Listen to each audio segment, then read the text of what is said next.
नया गीत लेके फिर से एक बार हाजिर बनी। वीडियो के लाइक करी, कमेंट में अपन राय बताई गाना कैसन लागल हा। अगर वो चैनल पर हमारा नया बनी तो प्लीज चैनल के सब्सक्राइब जरूर कर ली, बेल आइकन प्रेस कर दी और क्लिक करी ताकि जौन भी नया अपलोड हमारा तरफ से होके सबसे पहले रवा के मिले। आई एगो माता रानी के गीत बा कैसे बा। धोवत धोवत तो हरी मंदिरवा अरे हथवा खियले हो यहे तब नहीं काहे मैया दया तहराइले हो यहे तब नहीं काहे मैया दया तहराइले हो यहे तब नहीं काहे मैया। धोवत धोवत तोहरी मंदिरवा अरे हथवा खियले हो यहे तब नहीं काहे मैया दया तहराइले हो यहे तब नहीं काहे मैया। कौआ बोले से पहिले आइले मंदिरवा हाजिर बाट सेवा में हमरो शरीरवा। कौआ बोले से पहिले आइले मंदिरवा हाजिर बाट सेवा में हमरो शरीरवा। गावत गावत तोहरी भजनिया ओठवा झुरैले हो यहे तब नहीं काहे मैया दया तोहराइले हो यहे तब नहीं काहे मैया। सखिया के मेरा नीत बरी ना दिया नवा बुद्ध नहीं पावे माई रखिला ध्यानवा।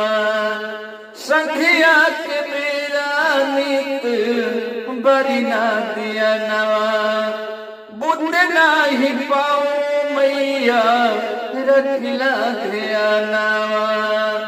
कतना ले गैया के घिवा हर बत्ती में सुखैले हो यहे तब नहीं काहे मैरिया दया नहीं अइले हो यहे तब नहीं काहे मैया दया तहराइले हो यहे तब नहीं काहे मैया।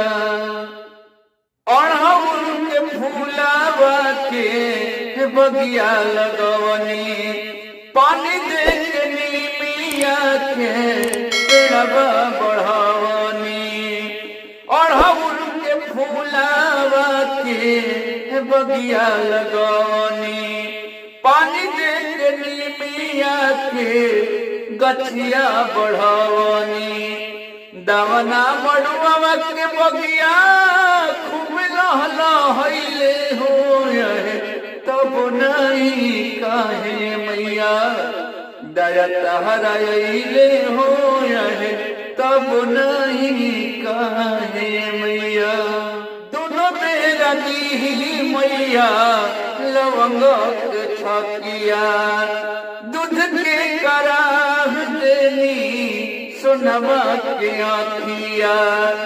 दोनों मेरा दिए मैया लवंग के छकिया दूध के कराह देनी सोनवा के आखिया। हर जाइले मंदिरवा रोने अरे रोज भी न खैले हो यहे तब नहीं काहे मैया दया तोहराइले हो यहे तब नहीं काहे मैया।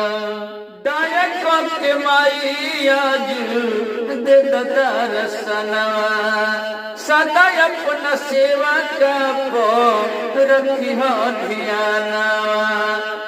दया के माई आज दे दर्शनवा सदा अपन सेवा खापो रखी हो ध्यानवा।